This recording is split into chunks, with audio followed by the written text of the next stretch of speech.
Hello दोस्तों, स्वागत है आपका हमारे YouTube चैनल पर। और आज हम डिजिटल नंबर्स में जो कुछ सवाल रह गए थे वो अच्छे अच्छे सवाल देखते हैं, जो सवाल अक्सर पूछे भी जाते हैं। और हमारे सामने जो पहला सवाल दिया हुआ है वो दिया हुआ है कि 1 से 100 तक संख्याओं को आपस में गुणा किया जाए तो अंत में कितने शून्य होंगे। शून्य ज्ञात करने वाला सवाल कई बार आता है, हर एग्ज़ाम में भी आता है। और हमें सबसे पहले ये देखना है कि शून्य आने के लिए क्या कंडीशन होती है। शून्य आने के लिए जो कंडीशन होती है वो ये होती है कि 2 और 5 आ रहा हो, यानी कि 2 और 5 को जब हम आपस में गुणा करेंगे तो ये 10 होता है और तभी जाके जो शून्य बनता है 2 और 5। और हमें अब ये देखना है कि 1 से 100 तक जो 2 है वो कई बार आ सकता है, लेकिन 5 कम बार आएगा 2 से। कैसे आएगा? 2 तो आएगा 4 में भी, देखिए 2 गुणे 2, 6 में भी देखिए 2 गुणे 3, 8 में देखिए 2 गुणे 2 गुणे 2, ये कई 2 आ सकते हैं। लेकिन 5 जो है वो 2 से कम आएगा, इसलिए हम जो कम आएगा उसे ज्ञात कर लेते हैं, ज़्यादा आने वाले को हम ज्ञात नहीं करते हैं। और कम आने वाला जितना होगा उतने ही हमारे शून्य होंगे। कैसे? 100 तक हमें ज्ञात करने हैं कितने शून्य होंगे, उनको आपस में गुणा किया जाए। तो हमें क्या करना है, जो कम बार आ सकता है उससे 100 को भाग दे देते हैं। सबसे पहले 100 से भाग देते हैं 5 से, और हमें कितना आता है? 20 आ गया। और अब हमें क्या करना है, हमें तब तक भाग करना है जब तक कि ये भाग होता रहे। फिर हमें 20 को फिर से 5 से भाग दे देना है, और ये आ जाएगा 4। और अब हम 4 को 5 से भाग नहीं दे सकते हैं, क्योंकि 4 है जो वो छोटा है 5 से। अब हमें क्या करना है, हमें 20 और ये नीचे जो आया है 4, इनको आपस में जोड़ लेना है। 20 + 4 = 24। तो और हमारा उत्तर 24 हो गया। 1 से 100 तक संख्याओं को आपस में गुणा किया जाए तो अंत में कितने शून्य होंगे? 24 जीरो अंत में होंगे।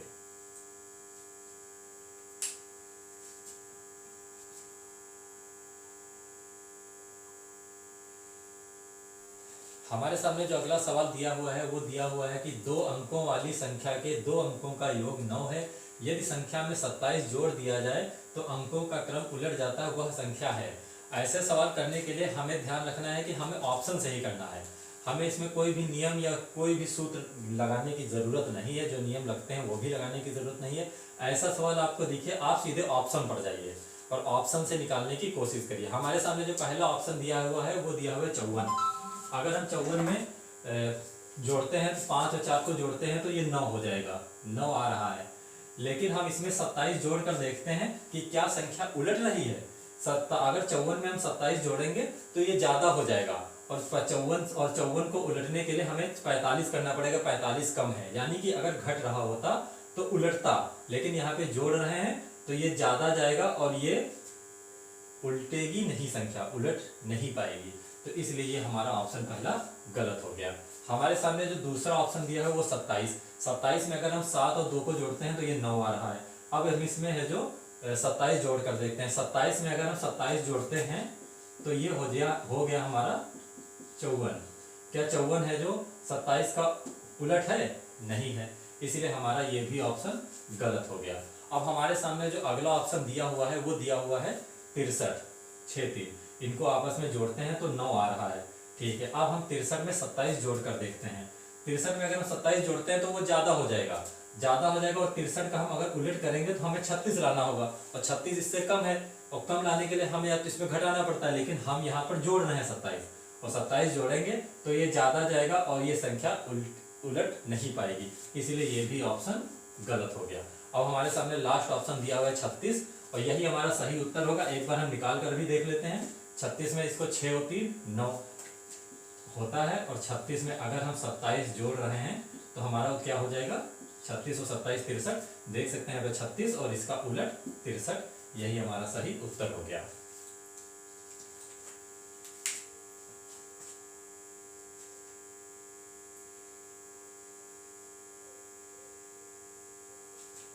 हमारे सामने जो अगला सवाल दिया हुआ है वो दिया हुआ है कि मोहन ने अपनी माँ से कहा कि उसकी गुल्लक में 11,111 रुपये जमा हो गए हैं, यह धनराशि है। हमारे सामने 4 ऑप्शन दिए हुए हैं। पहला है 11,111, दूसरा 12,111, तीसरा ऑप्शन है 11,121, और चौथा ऑप्शन है कि 1,11,111। ये बड़ा इंटरेस्टिंग सवाल है। अक्सर लोग पूछते रहते हैं कि 11,1111 लिख के दिखाओ। तो हम ये सवाल कैसे करते हैं, देखते हैं कि 11,000, सबसे पहले हमें 11,000 लिख लेना है, फिर हमें 1100 लिख लेना है। 1100 लिखने के लिए क्या करेंगे हम,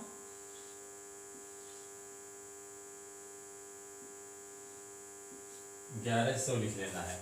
उसके बाद हमें 11 रुपये 11 लिख लेना है और इनको आपस में जोड़ देना है। ये एक, ये एक, ये एक, एक एक, 2 1, तो हमारा कितना आ गया, 12,111 है।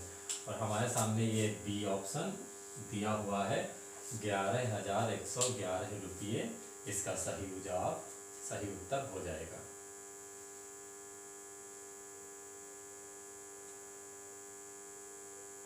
हमारे सामने जो अगला सवाल दिया हुआ है वो दिया हुआ है कि -3/√3 -√2 का गुणात्मक प्रतिलोम है। हमारे सामने 4 ऑप्शन दिए हुए हैं कि 3/√3 -√2, दूसरा दिया हुआ है -1/3 और ब्रैकेट में √3 + √2, तीसरा ऑप्शन है √3 + √2/3 और चौथा ऑप्शन है हमारे पास 1 यानी कि 1।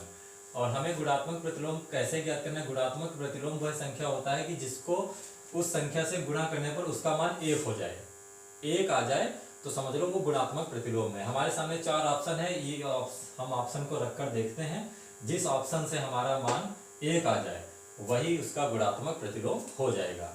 तो सबसे पहला जो ऑप्शन दिया हुआ है वो दिया हुआ है 3/√3 - 2। इसको हम रख के देखते हैं कि क्या 1 आ जाएगा, और 1 आ भी नहीं सकता है। सबसे बड़ा कारण है कि यहाँ पर माइनस दिया हुआ है और इसको 1 लाने के लिए हमें माइनस लाना पड़ेगा। यहाँ किसी भी तरीके, यहाँ पर प्लस दिया हुआ है, यहाँ पे माइनस नहीं दिया हुआ है, तो ये ऑप्शन इसलिए भी गलत हो जाएगा।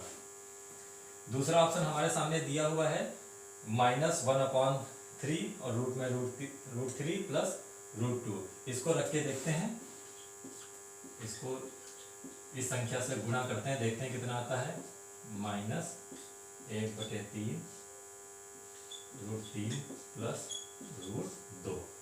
देखिए माइनस माइनस प्लस हो जाएगा, 3 से 3 ये कट जाएगा और नीचे हमारा क्या बचेगा, √3 - √2 और √3 + √2। और a - b और a + b आपने पढ़ा है कि a - b और a + b a² - b² हो जाता है। तो यहाँ पर a² - b² होगा तो √3 का स्क्वायर क्या हो जाएगा, 3, और √2 का स्क्वायर क्या हो जाएगा, 2, और ये क्या हो गया, 1/1 = 1। इसलिए हमारा सही जवाब यही हो जाएगा।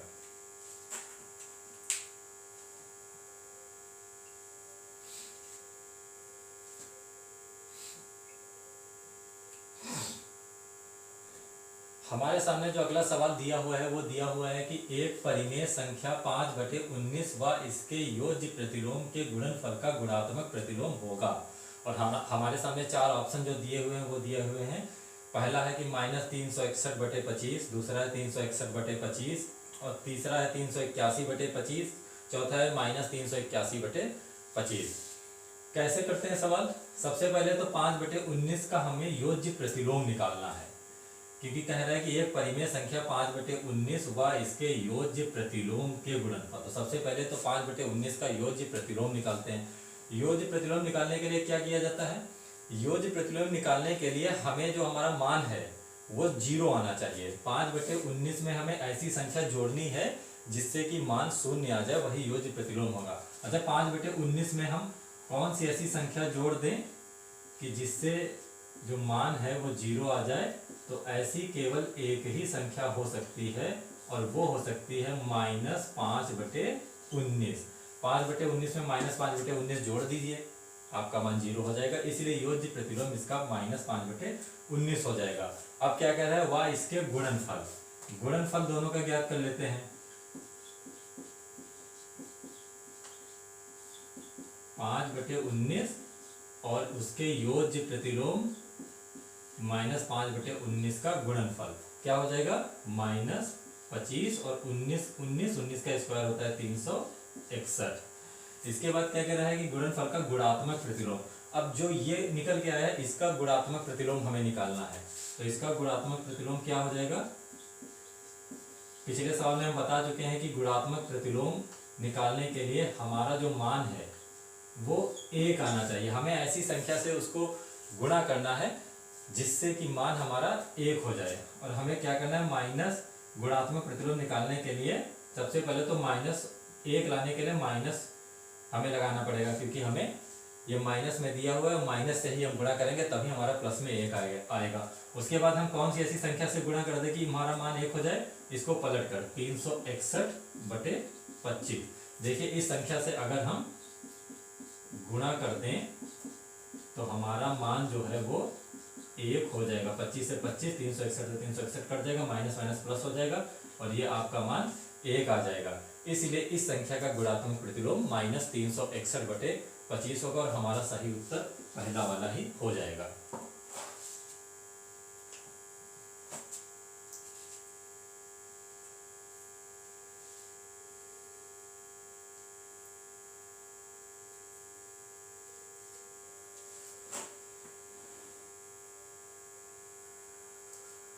हमारे सामने जो अगला सवाल दिया हुआ है वो दिया हुआ है कि 2 अंकों की एक संख्या के अंकों का गुणनफल 24 है। यदि हम उस संख्या में 45 जोड़ दें तो प्राप्त की गई संख्या वह संख्या होती है जिसमें अंकों की अदला बदली हुई है, वह मूल संख्या है। सबसे पहले तो ऐसे सवालों को करने के लिए हमें केवल ऑप्शन पे जाना है। सीधे ऑप्शन पर जाइए, आपका उत्तर निकल कर आ जाएगा। सबसे पहले कह रहा है कि 2 अंकों की एक संख्या के अंकों का गुणनफल 24 है, यानी कि जो मूल संख्या है उनके जो संख्याएं हैं उनके अंकों का गुणनफल 24 है। तो इसमें हम देख लेते हैं कि किनका गुणनफल 24 आ रहा है। 54, 5 चौक 20, यानी कि ये गलत हो गया। 8 3 यानी कि 24 ये हो सकता है। 3 8 24 ये भी हो सकता है। 4 5 5 चौक 20 ये भी नहीं होगा।